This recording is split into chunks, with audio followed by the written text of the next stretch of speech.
Hey, je parie que si ton chien se blesse en pleine rando, pour le ramener jusqu'à la voiture, tu vas faire un truc comme ça.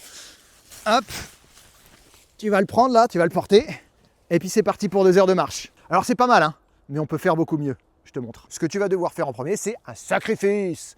Et non, c'est toujours pas un chat.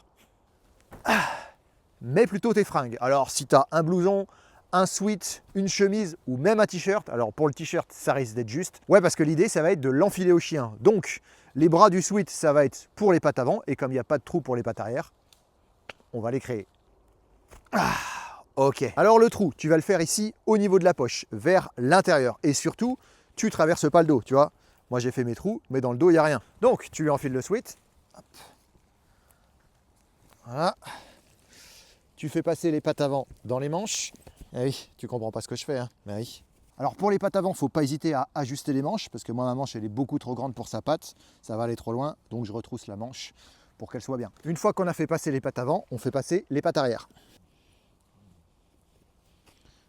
Hop, voilà, et là on a donc le harnais de portage, parce que du coup là elle est portée, alors évidemment elle n'est pas au mieux, mais ça lui fait pas mal.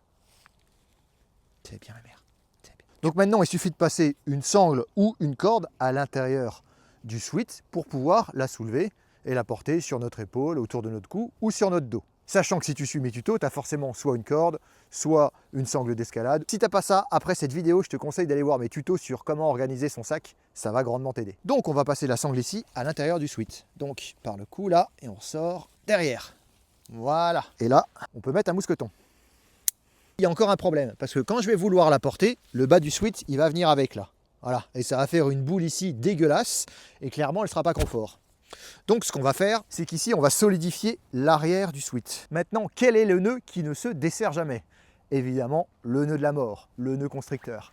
C'est un tuto que j'ai déjà fait. Donc c'est parti. Alors pour rappel, il doit ressembler à ça, c'est-à-dire que la corde, elle part ici et ici. Et là, clairement, c'est un nœud qui serre. Sachant que si c'est trop lourd pour ton épaule, tu peux passer la tête, voilà. Et avec tes mains ici, tu peux venir soulager. Sachant qu'ici, je peux la lâcher complètement. Voilà, hein. Elle n'est pas si mal. Mais je peux venir ici soulager un petit peu le poids. Mais bon, maintenant, si tu as 2 heures de rando, ça va être compliqué de soulever le poids tout le long. Alors évidemment, ça marche aussi avec le modèle du dessus. Hein. Mais là, du coup, c'est plus le même poids. Ouais, parce que là, il y a le double du poids de tout à l'heure. La première faisait 20 kg. Et là, on a 40. Donc du coup, là, 40 kg sur une rando, ça commence à piquer. Pour ça, il y a une autre méthode, si tu veux. Alors évidemment, si ton chien il fait 80 kg ou si c'est un bonhomme que tu dois transporter, c'est plus la même. Mais dans ce cas-là, on peut faire d'autres choses, comme par exemple un brancard. On verra ça peut-être une prochaine fois si vous êtes chaud en commentaire. C'est tout pour moi.